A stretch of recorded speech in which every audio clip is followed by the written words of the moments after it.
یہ 15 شعبان کا ایجاد کیا۔ اس میں کیا کیا حدیثیں ہیں سنے وہ بھی۔ پہلی حدیث یہ ہے کہ اللہ کے رسول صلی اللہ علیہ وسلم ایک مرتبہ حضرت عائشہ کے پاس سونے کے لیے آئے۔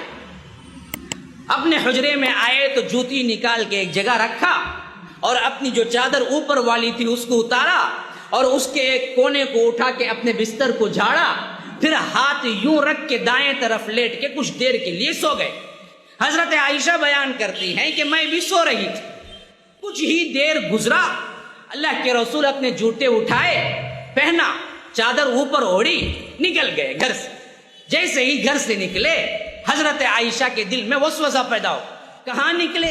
میری رات، میری باری، یہ کہیں جا رہے ہیں؟ تو معلوم ہوا کچھ دل نے کہا کہ بھائی کہیں کی دوسری بیوی کے پاس تو نہیں جا رہے ہیں۔ یہ بھی دیکھنے کے لیے نکلی۔ اب یہ نکلے وہ نکلے تو آخر میں دیکھا اللہ کے رسول، کیونکہ حجرہ جو تھا، آج بھی جا کے دیکھ لیجئے مدینے کے اندر جہاں حضرت عائشہ کا حجرہ تھا وہاں سے جنت البقیع جو ہے سامنے قبرستان بہت کم فاصلہ ہے۔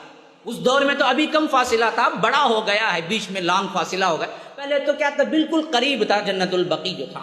اللہ کے رسول وہاں سے وہاں گئے ہوئے تھے، تو یہ بھی حجرے سے نکلی تو آپ نے دیکھ لیا اللہ کے رسول وہاں کھڑے۔ اب دور رات تھی، سایہ تھا، تو سائے میں کیا دیکھ رہے ہیں؟ اللہ کے رسول ہاتھ اٹھا رہے ہیں، دعا کر رہے ہیں، پھر ہاتھ چھوڑ رہے ہیں، پھر ہاتھ اٹھا رہے ہیں، پھر دعا کر رہے ہیں، پھر ہاتھ چھوڑ رہے ہیں، 2-3 مرتبہ اس طرح کیا۔ پھر اس کے بعد اللہ کے رسول واپس پلٹے تو حضرت عائشہ کہتی ہیں کہ میں بھی واپس پلٹی، تو اللہ کے رسول کو معلوم ہوا کوئی پیچھا کر رہا ہے، تو اللہ کے رسول تیز ہوئے۔ حضرت عائشہ کہتے ہیں میں بھی تیز ہوئی، وہ بھاگے میں بھی بھاگی، وہ آہستہ کیے میں بھی آہستہ کی، تو اس طرح پیچھا کرتے کرتے یہاں تک کہ میں اللہ کے رسول سے پہلے حجرے میں داخل ہو گئی اور جو بھی اوڑھنا تھا اس کو اوڑھ کے نیند سوتا بن گئی۔ اللہ کے رسول اندر داخل ہوئے، دیکھا حضرت عائشہ سو رہی ہیں، بلکہ سونے کی طرح ہیں۔ تو اللہ کے رسول نے پوچھا کہ عائشہ سوتے سوتے تمہارے لیے سانس کیوں پھولا ہوا؟ جب بھاگ کے آتے ہیں تو سانس پھول جاتا ہے، تو وہاں عائشہ کی سانس پھولی ہوئی تھی۔ تو اللہ کے رسول نے پوچھا کہ سانس کیوں پھولی ہوئی؟ حضرت عائشہ نے کہا کہ نہیں اللہ کے رسول ایسے ہی، بس کچھ نہیں، بتانا نہیں چاہ رہی۔ تو اللہ کے رسول نے پوچھا کہ کیا تم بتا دیتی ہو یا نہیں، وہ رب العالمین بتا دے مجھے۔ اب تو حضرت عائشہ آ گئی پٹری کو، اب کہا کہ نہیں اللہ کے رسول اصل میں مجھے کیا ہے، جب آپ نکلے نا میں بھی کیا ہے پیچھے پیچھے آپ کا پیچھا کیا اور دیکھا کہاں جا رہے۔ تو اللہ کے رسول نے کہا کہ کیا تم اللہ اور اس کے رسول سے خیانت کی امید کرتی ہو؟ یعنی میں رسول ہو کے خیانت کر دوں گا تمہاری باری؟ پھر اللہ کے رسول محبت سے حضرت عائشہ کو سمجھاتے ہیں کہ عائشہ بات اصل میں وہ نہیں تھی، بات یہ تھی کہ یہ شعبان کی 15ویں رات ہے اور مجھے اللہ نے حکم دیا کہ جاؤ تم اہل بقیع کے لیے مغفرت کی دعا کرو، کیونکہ اس رات اللہ تبارک و تعالی اتنے لوگوں کی مغفرت کر دیتا ہے جتنے بنو کلب کی بکریاں ہیں ان کے بال ہیں اتنی مغفرت کر دیتا ہے۔ اس وجہ سے میں جا کے مغفرت کی دعا کر کے آیا تھا۔ یہ پہلی حدیث ہے جو اس کو سیٹ کرتے ہیں۔ قبرستان کو کیوں جانا جی؟ یہ حدیث۔ اب دیکھیے اس کو ترمذی نے روایت کیا ہے، ترمذی لکھ کے، یہ حدیث کون لکھنے والے خود لکھ کے کہتے ہیں یہ حدیث کمزور ہے، حدیث ضعیف ہے۔ امام بخاری سے میں نے خود سنا، وہ بھی کہہ رہے تھے یہ ضعیف ہے۔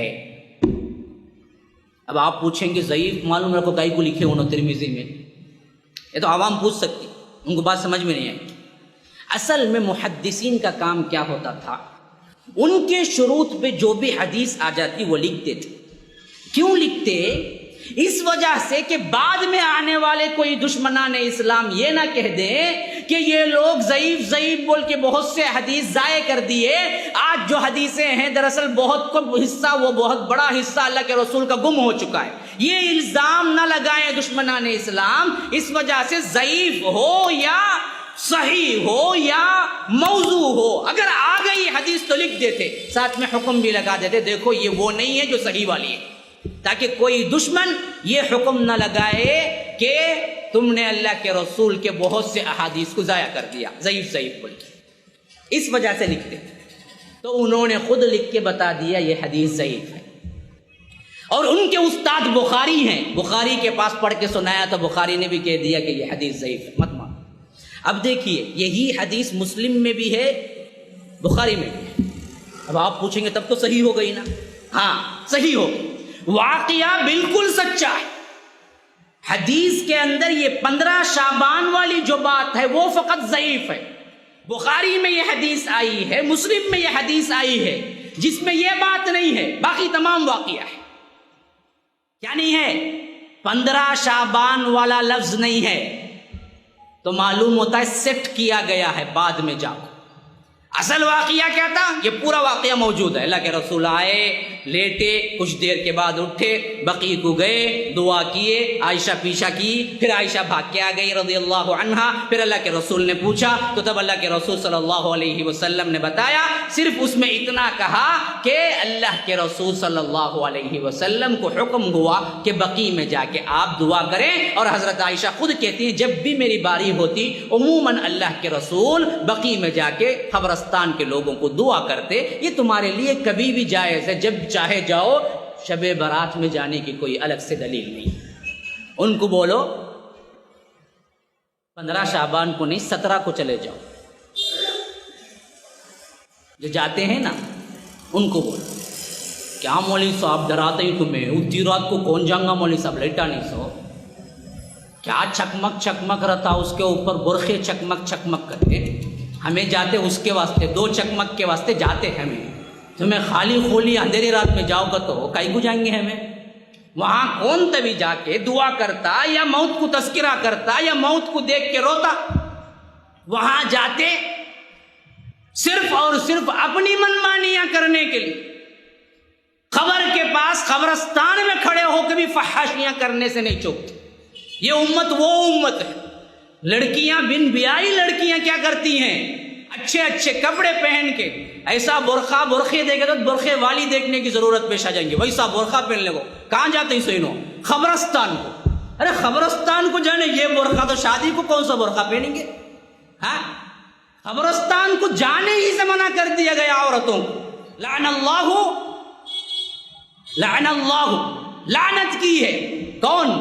جو زوارات القبور، زیادہ کثرت سے قبروں کی زیارت کرنے والی عورتوں پر اللہ کے رسول نے لعنت کی ہے۔ زیارت ہمارے لیے مشروع ہے، مردوں کے لیے، عورتوں کے لیے نہیں۔ نہ جنازے میں ساتھ جانا ہے، نہ ان کو دفنانے کی ذمہ داری دی گئی۔ مرد مرا تو مرد دفنا، عورت مری تو عورت دفنا، تو کیا ہوں گی حالت؟ ان کی ہڈیاں پسلیں ایک ہو جائیں گے، اندر سے حدرنا شروع ہو جائیں گے، کاپ جائیں گے انہوں۔ اس کی وجہ سے ان کا کام ان کو دیے، ہمارا کام ہم کو دیے، تو انہوں آنا کا تو کیا کرنا؟ پورا قبرستان لیٹوں سے چھکمک چھکمک کر لے کر رہنا کرتے، پھولاں کی باس آلے کو رہنا کرتے، وہاں سے مرداں بھی لڑکے پورے آ کو بیٹھے رہنا کرتے، انہوں بھی جا کو سیر کر کو آئیں گے کرتے۔ یہ کیا چیز؟ یہ اسلام میں ہوگا ایسا کوئی؟ ہے عقل نہیں بولتی؟ یہ اسلام یہ طریقہ سکھائے گا کہیں اپنے ماننے والوں؟ تو یہ حدیث ذکر کر کے بتاتے ہیں کہ اس سے ثابت ہوتا ہے، حالانکہ یہ حدیث ضعیف ہے، جو صحیح ہے اس میں لفظ 15 شعبان ہے ہی نہیں۔ اچھا، دوسری حدیث آئی ہے، اس میں کیا آتا ہے؟ علی تم اس کی رات کی عبادت کرو اور صبح کا روزہ رکھو، اگر ایسا کر کے تم نے دعا کر لی تو تمہارے اگلے پچھلے سب گناہ معاف کر دے۔ اگلے پچھلے سب گناہ معاف، یہ دراصل بڑے بڑے جو عبادتیں ہیں ان کے لیے آیا ہے، اور ان میں بھی بعضوں کا یہی خیال ہے کہ وہاں پر بھی معنی اگلے پچھلے کا معنی صرف صغیرہ ہے، کبیرہ نہیں۔ جیسا حج کے لیے الحج المبرور، یہ اگر کر لیتے ہیں تو اللہ تعالیٰ۔ اچھا بھائی، ایسے ہی ایک دن کا روزہ ہے عرفے کا، اس میں اللہ کے رسول نے کہا کہ اگلے 1 سال پچھلے 1 سال بس۔ اچھا، اسی طرح 2 روزے ہیں عاشورہ کے 9-10 کے، اس میں اللہ کے رسول نے کہا کہ پچھلے 1 سال کے گناہ معاف ہوتے ہیں۔ یہ دیکھو ڈگایا سو نکالا بھی کیسا نکالا انہیں، ایسا کہ پاکی چھو جاؤ، کیا اگلا پچھلا کیا ہونا کرو۔ اس کے بعد تیسری حدیث آتی ہے، وہ حدیث کیسا لائی ہیں؟ اس میں کہتے ہیں اللہ کے رسول کہ تم اس رات کی عبادت ایسے کر لو 1000 رکعت کی، کیسے کہ 100 رکعت پڑھ لو اور ہر رکعت میں سورہ اخلاص 10 مرتبہ پڑھ لو تو تم پچھلے 60 سال کے گناہ اگلے 60 سال کے گناہ معاف کر دو. پہلے 120 سال کون جیں گا یہاں، 60 سال میں پاک ہو جاتا ہے کہتے ہیں، 40 سال میں چل جاتے ہیں. اب تو انہیں ایڈوانس میں کر کو رکھ لیتا ہے، جیا تو بھی کیا بھی نہیں کرتا رہوں گا میں گناہ، کیا بھی مسئلہ نہیں کیا. تو 120 سال تک ڈال کو آیا ہوں اگریمنٹ، کیا بھی مسئلہ نہیں ہے مجھے. تو یہ اگریمنٹ کہاں چلیں گے؟ بڑے بڑے عبادتوں کے لیے ہی نہیں ہے اگریمنٹ، تو یہ صرف کیا ہے چھوٹی عبادتوں کے لیے کہاں سے آ جائیں گے؟ یہ بھی بالکل کیا ہے ضعیف ہے. تیسری ایک بات ہے حلوہ پکاتے، حلوہ تقسیم کرنا کہتے پکا کو خاص کر، نہیں تو کھانا تبھی.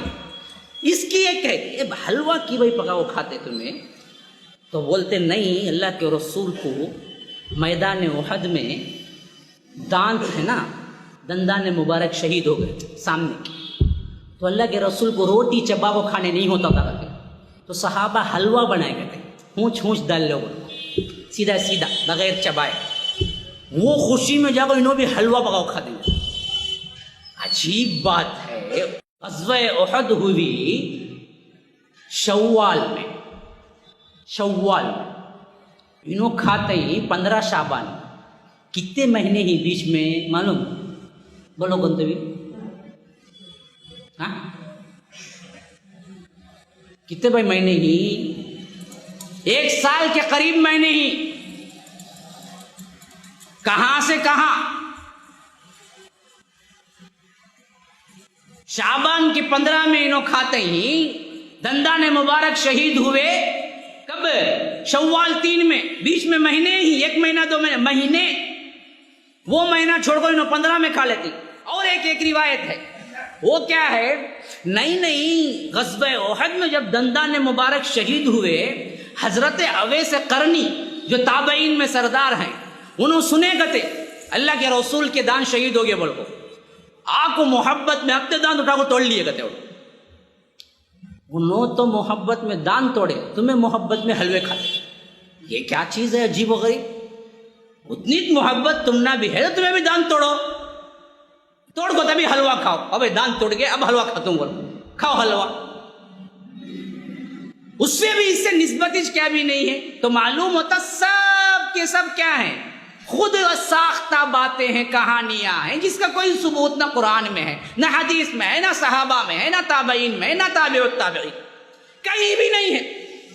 تقریباً امام بخاری کا آخری زمانہ اور امام ابن ماجہ دو ہمارے کیا ہیں، صحاح کے آخری امام ہیں، اس وقت تک کوئی شب برات نہیں. امام ابو حنیفہ کے پاس بھی نہیں ہے، چاروں فقہا کے پاس بھی نہیں ہے، 7 ائمہ جو صحاح کے 6 اور امام ابن حنبل 7 ہے ان کے پاس بھی نہیں ہے. کوئی روایت نہیں ہے صحیح، سب ضعیف روایتیں ہیں جن کو لے کے شعبان کے 15ویں رات کو یہ سب کچھ منایا جاتا ہے. اس جیسے اور ایپیسوڈز اور دروس کے لیے MSLI TV آپ کے تعاون کا مستحق ہے. اسکرین پر دکھائے گئے نمبرز پر کھل کر تعاون کریں. جزاک اللہ احسن الجزا فی الدنیا والآخرہ.